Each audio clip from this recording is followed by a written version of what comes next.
Olá, queridos, tudo bem com vocês?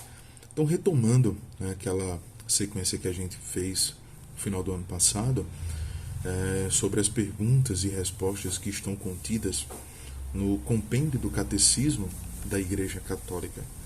Né? Então, a gente viu inicialmente o desígnio de Deus para o homem, vimos que Deus foi feito para participar da vida bem-aventurada de Deus. Vimos que o próprio Deus colocou no homem um desejo de conhecê-lo, um desejo transcendental, que não é preenchido por nada que existe nesse mundo, né? Por melhores e maiores que sejam as coisas com as quais ele nos agracia nesta vida. Vimos também que o homem ele pode conhecer a Deus apenas pela luz da razão. Isso é um tema importante para o nosso próximo capítulo, né? Então, assim, não é necessário ter fé para reconhecer que Deus existe, né? Vimos que a filosofia já identificou, né, que existe uma alma humana e que essa alma humana é imortal. E vimos também que a própria filosofia ela identificou que existe um Deus e esse Deus é um único Deus. Tá bom? Quem identificou isso, primeiramente, foram os gregos, né, que por sinal eram politeístas, mas chegaram a essa conclusão apenas pela luz da razão. Mas vimos também que não basta a luz da razão para conhecermos plenamente a Deus. Por quê? Porque há coisas que ainda são inacessíveis. Então, por mais que a filosofia, a razão, né, o conhecimento que nós podemos alcançar humanamente neste mundo, ele consiga nos revelar algumas coisas, outras coisas continuarão inacessíveis a essa compreensão, a essa razão humana, né? Que são aquilo que nós chamamos de mistério. Né? Como é que Deus é uno e trino? Pela razão nós não vamos conseguir entender isso. Né? Como é que as espécies do pão e vinho se mudam, né? Se transubstanciam no corpo e do sangue de nosso Senhor Jesus Cristo? Olha, isso não é racionalmente, né? Uma vez que acontece, por exemplo, um milagre, como o milagre de Lanciano, onde de fato, visivelmente, as coisas, as espécies do pão e do vinho se transformaram no corpo e no sangue de Cristo, né? Nós podemos ver com os olhos, podemos até fazer exames laboratoriais, mas compreender como aquilo aconteceu, né, a relação entre causa e efeito, nós não vamos acessar pela luz da razão. E a próxima pergunta que o compêndio do Catecismo nos faz é a seguinte, né? Como nós podemos falar de Deus? Né?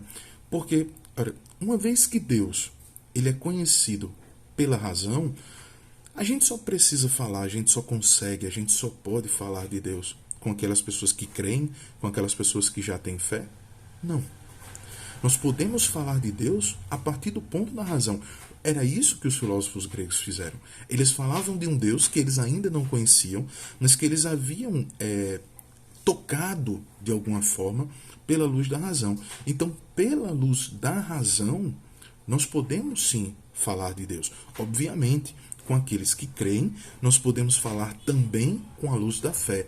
Né? E vimos que são essas duas luzes, né, que iluminam perfeitamente o nosso entendimento, né? O conhecimento acerca daquilo que é verdade, daquilo que é verdadeiro, que é bom e que é belo. Então, mas a partir da razão, nós podemos sim falar de Deus com as outras pessoas. Por exemplo, a partir da perfeição existente na criação.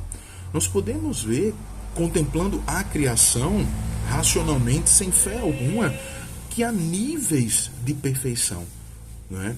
Nos organismos vivos, por exemplo, né? Que há elementos que são diferentes, mas que eles estão ali numa hierarquia de beleza, né? Numa hierarquia de bondade, numa hierarquia de perfeição, e que são essas perfeições, né, existentes no mundo criável e que é visível, é que nos leva a compreender, por exemplo, que existe uma perfeição que é plena.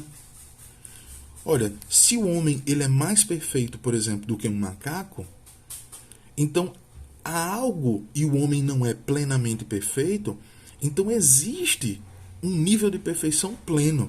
Esse nível de perfeição pleno é Deus, para quem crê à luz da fé. Mas é necessário, uma vez que nós entendemos, né, que há níveis de perfeição diferentes nas coisas, né, é necessário entendermos que se existe esse nível de perfeição, se existe essa escala, é porque existe uma régua. E essa régua é Deus. Né? Então, a pessoa pode até não aceitar que seja Deus, né? Mas é preciso aceitar que existe essa regra de perfeição. E a partir dessas questões criadas, a gente pode sim dar a conhecer a Deus. Tá bom? Outra coisa que eu penso, uma frase do Evangelho, que Jesus diz assim: olha, quem de vós o filho pede um pão, dá uma pedra? Ou o filho pede um sapato e dá uma cobra? Se vocês que são maus sabem ser bons, quem dirá a Deus? Essa é outra forma. Né? A escala, não apenas a escala de perfeição, mas a escala de bondade. Olha, se eu que sou imperfeito consigo às vezes ser bom, né? E há pessoas que são melhores do que outras, que conseguem ser boas com mais frequência do que outras, então também deve haver uma escala de bondade. Essa escala de bondade é Deus, que é o sumo, que é a bondade em si. Entendeu? Então, assim, a partir daquilo que nós vivenciamos no nosso dia a dia, sim, é possível falar às pessoas em relação a Deus. Obviamente, né? A nossa compreensão é limitada, a nossa capacidade de observação é limitada, a nossa capacidade de entendimento é limitada.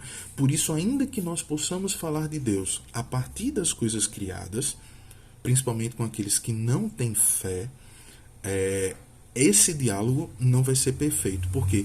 Porque falta alguma coisa. Apenas a razão, ela não é o suficiente para esgotar o mistério de Deus. Né? E a fé cega, né? A fé irracional, também pode nos conduzir a concluir coisas completamente diferentes daquilo que Deus é ou daquilo que Ele quer para nós. Por isso que a fé e a razão são essas duas almas que elevam o espírito humano à contemplação de toda a verdade. Tá bom? Um abraço para vocês e tchau, tchau.